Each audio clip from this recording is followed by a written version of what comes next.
The iPhone 8 versus the Samsung Galaxy Note 8 Clone Edition. So both of these phones are actually going to be released pretty soon.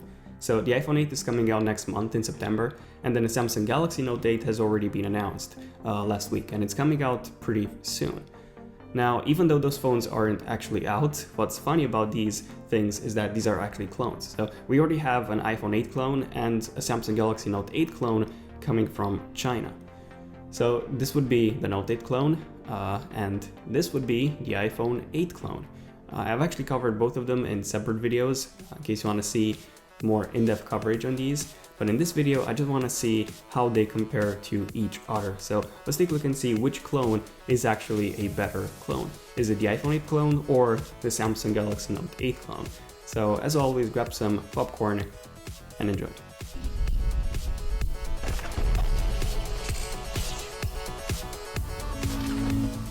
Okay, so starting off with section number 1, we have the design. So these two phones are very, very different from one another. I think the best way to actually tell which one is better design-wise is to see how well they actually compare to the original. Okay, so taking a look at the iPhone 8, the clone looks so different from the finalized model. So probably the thing that you'll notice immediately are the bezels. So even though they are much smaller than on the iPhone 6, for example, the iPhone 6s or the iPhone 7, they're still way too big when compared to the actual iPhone 8 design that's going to be released in a few weeks. And it's not just that, but there is no sensor bar notch, so to say, like we have on the iPhone 8. Now, this does give the phone a much more uniform look, which some people might actually like. But the iPhone 8, in my opinion, looks much better since it's more bezel-less. So it looks much more stylish than the clone, at least in my opinion. Now, when you compare the actual size, the clone is much smaller than the actual dimensions of the iPhone 8. So it actually resembles a 4.7 inches iPhone 6 XS or an iPhone 7 rather than the slightly larger dimensions of the finalized model. Now the sides, however, if you take a look at the sides, they're actually pretty similar to how they would look on the iPhone 8. So these would actually be stainless steel instead of aluminum, like we've been getting ever since the iPhone 5. The white iPhone 8 would come with a white stainless steel frame, whereas the black iPhone 8 would come with a black stainless steel frame, so very similar to the space black Apple Watch. Finally, taking a look at the back, we do get a dual camera module, which is now vertical. However, the clone actually comes with this shiny mirror-like back, which even though it looks pretty good, it's actually a fingerprint and a smudge magnet. And no, this won't be coming with the actual iPhone 8. Now, on the iPhone 8, we would be getting a glass back, but it's not going to be anything near as reflective as this clone's back. It is going to be very similar to the glass back of the Samsung Galaxy S8 and the Samsung Galaxy Note 8, by the way. So that's pretty much how the iPhone 8 clone compares to the final model. Now, what about the Samsung Galaxy Note 8? Well, same as with the iPhone 8, the Note 8 is quite different from the original. So it's wider, it's shorter, and it's also thicker, and it looks a lot like a Note 7 rather than an actual Note 8.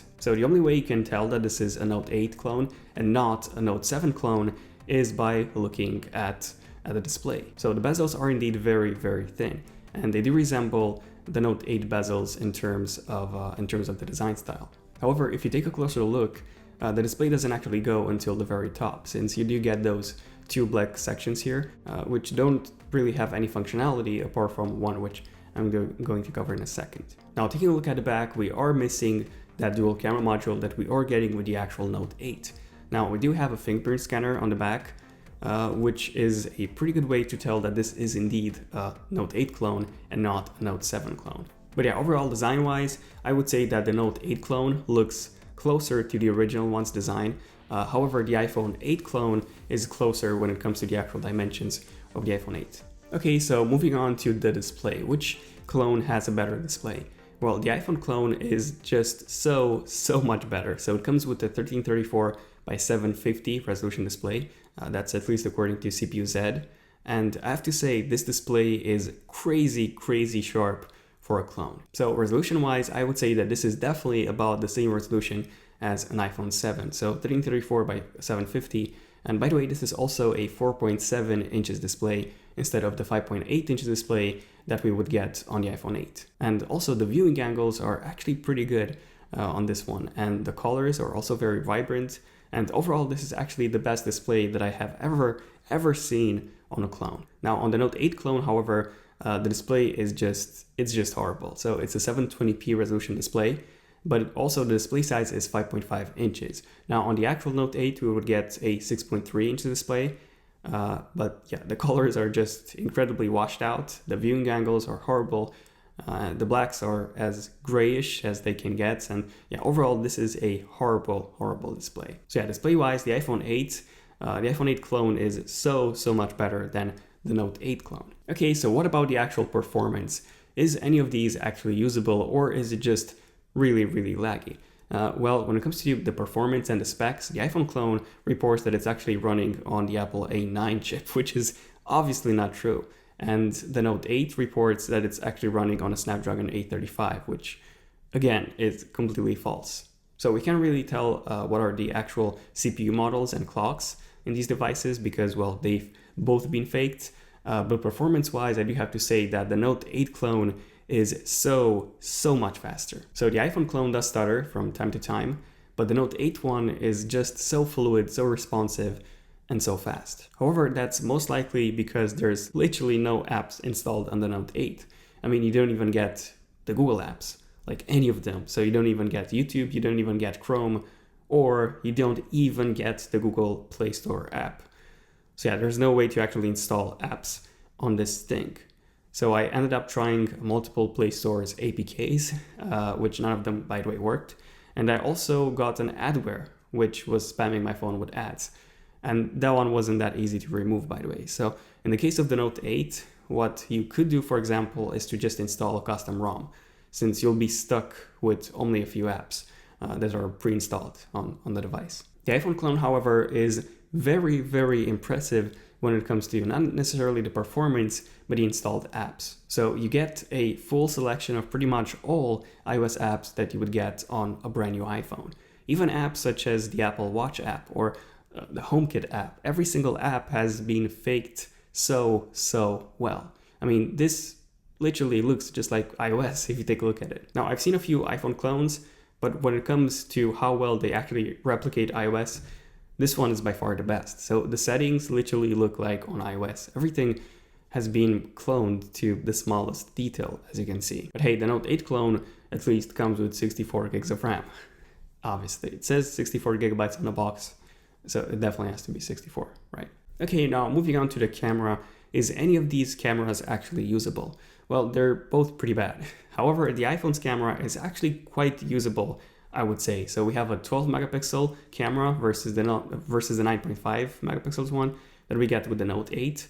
And the shots actually look pretty good, even when you don't have enough light. That's on the iPhone. So they're not as bad as you would think. And same goes for the front-facing camera. So the iPhone 8 one is better in low light. Yeah, when it comes to video, the Note 8 can actually shoot in up to 1080p video, whereas the iPhone is stuck at 720p. So yeah, the iPhone is lower resolution, but gets more light in. So let me know in the comments which one do you think actually looks better. Is it the iPhone clone or the Samsung Galaxy Note 8 clone? Now, I wouldn't really suggest taking photos with either of these, but hey, if you need something for a quick pic, the image that you take with either of these is actually better than the first generation iPhone. So what I'm saying is that it's not an amazing photo, but you can definitely make out what's in that image, which is pretty much the point of every single picture. Okay, so what about the special features?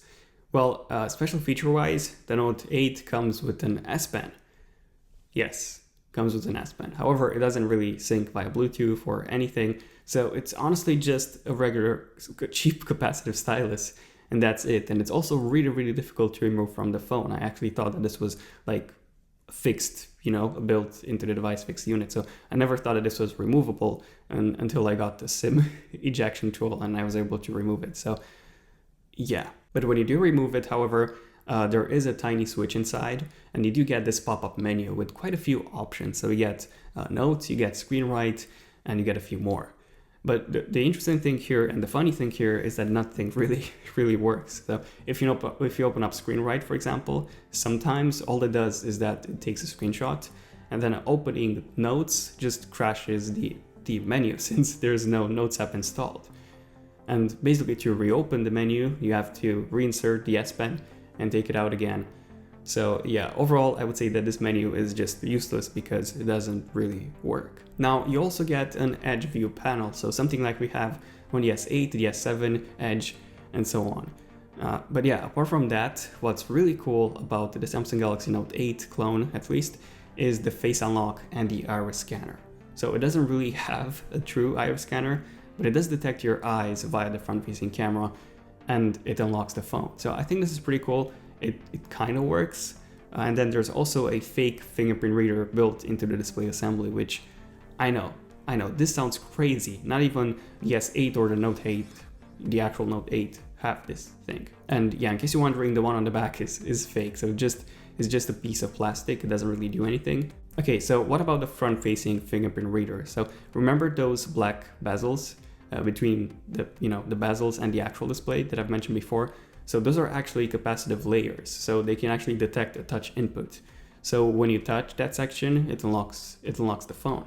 Basically, no matter what fingerprint you have. So it unlocks the phone, doesn't really care about what fingerprint you have. So I mean, who really cares about security these days? Anyone can unlock your phone, at least if you have a Note 8 clone. The iPhone 8 clone, however, doesn't really come with any unique features. I mean, the main one would be just how well the iOS skin has been implemented. I mean, yes, this is, by the way, in case you haven't noticed, this is full Android. But other than that, you do get a dual camera module on the back, which is also fake, by the way. I mean, the camera is usable, but one of the lenses is fake. So, it's just for the aesthetics. The 2x zoom that you get is just it's just digital zoom, so it's not optical zoom. But besides this, there's also one feature which might be pretty cool on the iPhone 8 clone. So there's also a home button area that kind of works. So when you press on the bottom section of the bezel, that home button actually activates. Now there's no haptic feedback or anything, but it's good to see that this one actually works. Okay, so what about the battery life? Battery life is usually pretty bad on clones. So is it just as bad on these clones? Well, they're not really bad, they're just horrible. I mean, barely usable.